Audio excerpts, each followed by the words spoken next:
On est à Bucarest, en Roumanie, en 2004. Le père Marin et plusieurs religieuses pratiquent un exorcisme violent sur sœur Elena, persuadée qu'elle est possédée par le démon Agar. Ils la transportent à l'intérieur en la portant sur une immense croix, pendant que ses mains saignent parce qu'elle essaie désespérément de se libérer. On l'attache solidement pour l'empêcher de s'échapper. Des gouttes de sang tombent au sol pendant que le père Marin tente de chasser le démon hors de son corps. Elle hurle sans arrêt, ses yeux deviennent complètement noirs, et les 4 religieuses la maintiennent immobile pendant que le prêtre continue son rituel. Après 3 jours de calvaire, Elena finit par mourir. Le père Marin et les 4 religieuses se retrouvent arrêtés pour meurtre. À New York, la journaliste Camille tombe sur cette histoire dans les journaux, un prêtre qui aurait tué une jeune femme innocente au nom de la religion.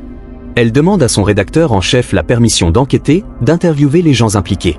Selon elle, le public mérite de connaître la vérité. Elle insiste encore, et finit par convaincre son patron de la laisser partir sur cette affaire. Il la met en garde, elle doit pas laisser ses convictions personnelles sur la foi, ni la mort de sa propre mère, influencer son objectivité.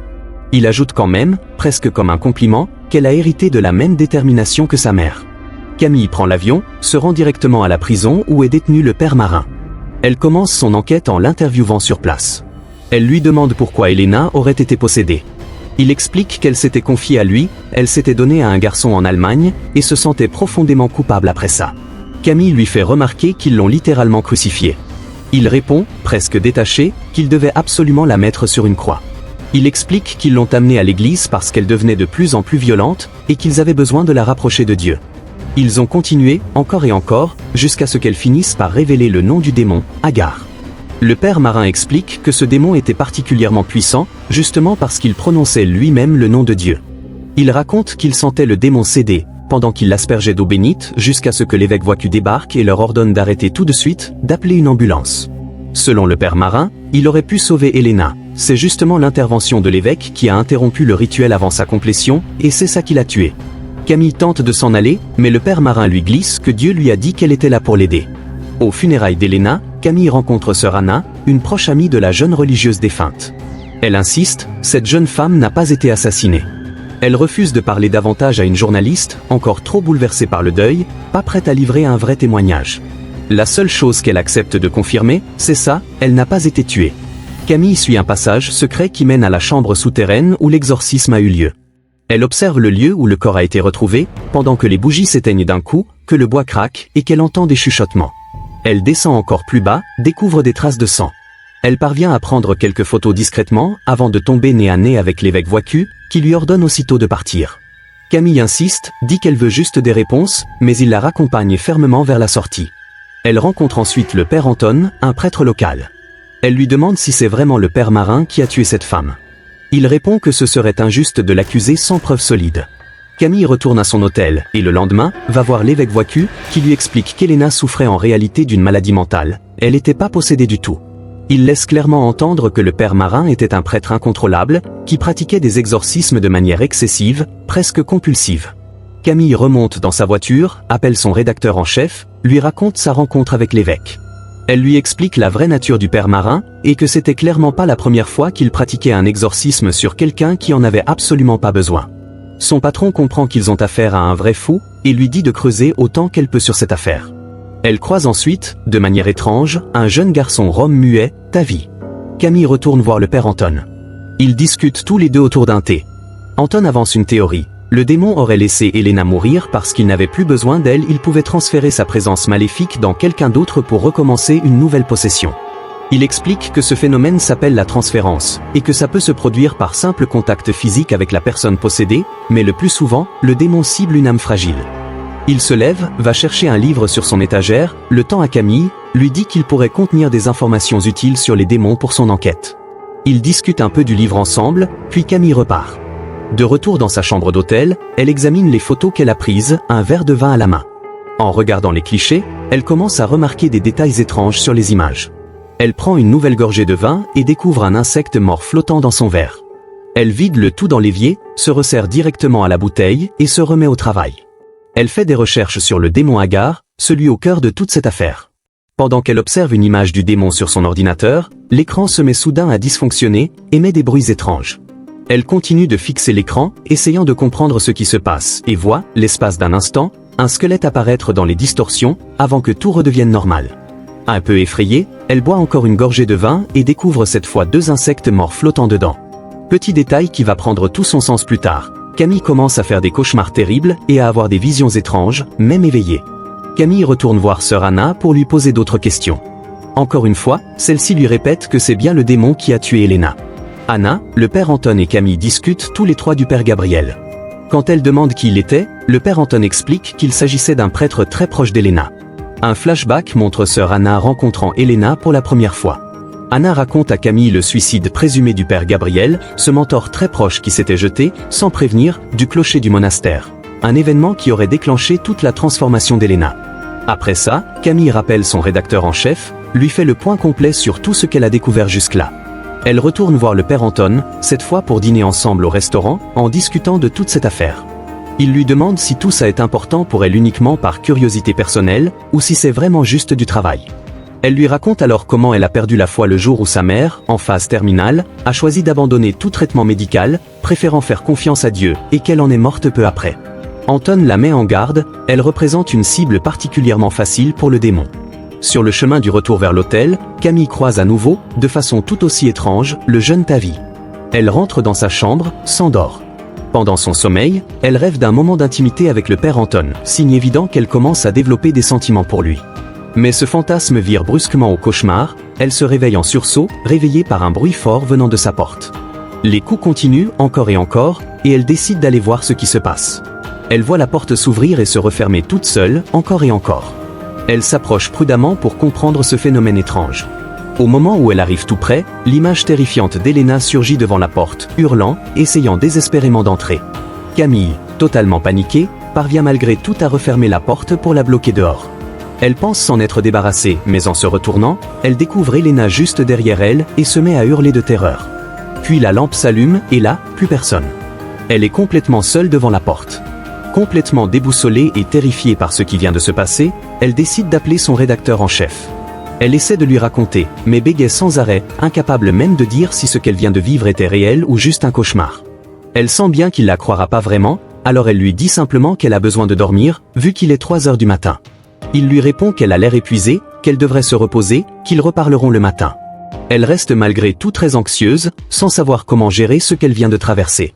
Le lendemain matin, elle part rendre visite au jeune garçon Rome. En chemin, elle appelle son rédacteur, qui lui dit être inquiet de son comportement bizarre la veille au soir.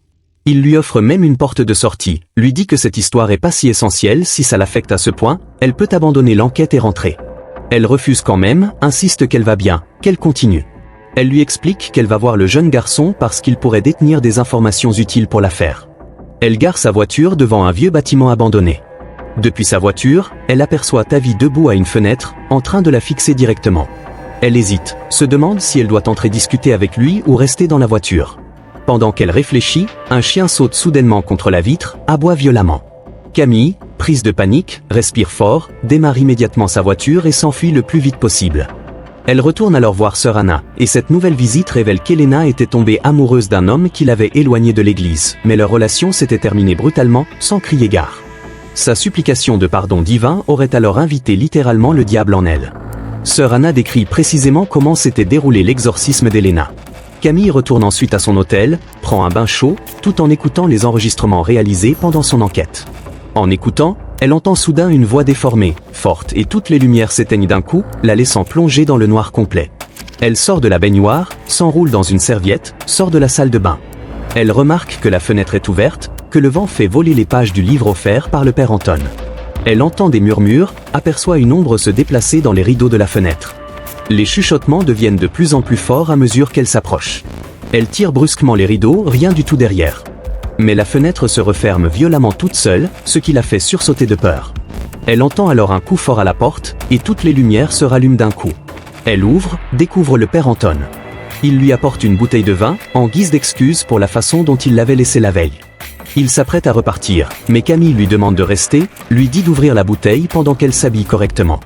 Ils boivent ensemble, et Camille rêve à nouveau d'un moment intime avec lui, mais cette fois, le prêtre repart tranquillement, sans incident, dès qu'elle s'endort après un seul verre. Camille interviewe ensuite le docteur Funard, qui avait diagnostiqué Elena schizophrène. Le médecin se souvient d'une vision démoniaque qu'Elena avait eue pendant son diagnostic. Elle raconte qu'Elena était persuadée que toutes les infirmières qui la soignaient étaient en réalité des démons cherchant à la tuer. Dans un flashback, on voit comment Elena percevait ses infirmières, l'une d'elles l'empoisonnant, une autre lui enfonçant carrément une seringue dans l'œil. Un soir, alors qu'elle roule vers son hôtel, la voiture de Camille tombe en panne, s'arrête net au milieu de la route. Elle essaie de redémarrer, encore et encore, en vain. Elle appelle le père Anton, qui lui dit qu'il est pas loin, qu'il arrive dans quelques minutes pour l'aider. Elle repose son téléphone, appuie sa tête contre le siège, attend. Elle sent soudain une présence à l'arrière de la voiture, mais en se retournant, il n'y a rien. Elle se retourne encore, regarde dans le rétroviseur et voit un homme sans visage, assis sur la banquette arrière. Terrifiée, elle regarde une nouvelle fois derrière elle, mais il n'y a rien à nouveau. Une mouche vient alors se poser sur ses pieds. Quand elle baisse les yeux vers eux, l'homme sans visage lui attrape brutalement le pied.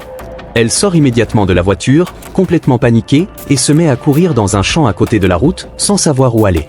Elle court encore, jusqu'à en perdre le souffle. En regardant autour d'elle, elle réalise qu'elle est complètement perdue au milieu de ce champ, sans issue visible. Nerveuse, elle se retourne et revoit l'homme sans visage. Elle continue de courir, encore et encore, jusqu'à finalement sortir du champ et retrouver la route, juste devant la voiture du père Anton. Elle monte avec lui, et il l'emmène directement à l'église. Ils discutent longtemps ensemble, et Camille repart au petit matin. Dans sa voiture, elle appelle son rédacteur en chef, lui dit que peu importe ce qui se passe vraiment ici, elle veut plus rien avoir à faire avec ça. Elle lui annonce qu'elle abandonne l'enquête, et il accepte sans discuter. Puis Camille lui dit qu'elle le rappellera plus tard, parce qu'elle remarque des rayons de soleil particuliers, exactement le genre de signe que sa mère associait autrefois à un message divin. Ces rayons semblent la guider directement vers un cimetière. Camille y trouve la tombe du père Gabriel, et découvre qu'il est mort exactement le même jour que sa propre mère. Faisant le lien entre la mort de Gabriel et la possession d'Elena qui a suivi, elle fonce directement vers le monastère. Les archives de Gabriel montrent que son dernier rendez-vous, avant sa mort, était avec Tavi. Persuadée que le père Gabriel avait pratiqué un exorcisme sur ce jeune garçon, Camille va voir le père de Tavi directement. Monsieur Amanar révèle alors une vérité surprenante. C'est en réalité Tavi qui avait fait venir le père Gabriel pour exorciser son propre père, parce que celui-ci entendait des voix lui ordonnant de tuer son propre fils. Soudain, Camille se retrouve elle-même possédée par Agar. Le père Anton se précipite vers la ferme, trouve Camille en pleine crise de possession, complètement violente, lévitant au-dessus du sol.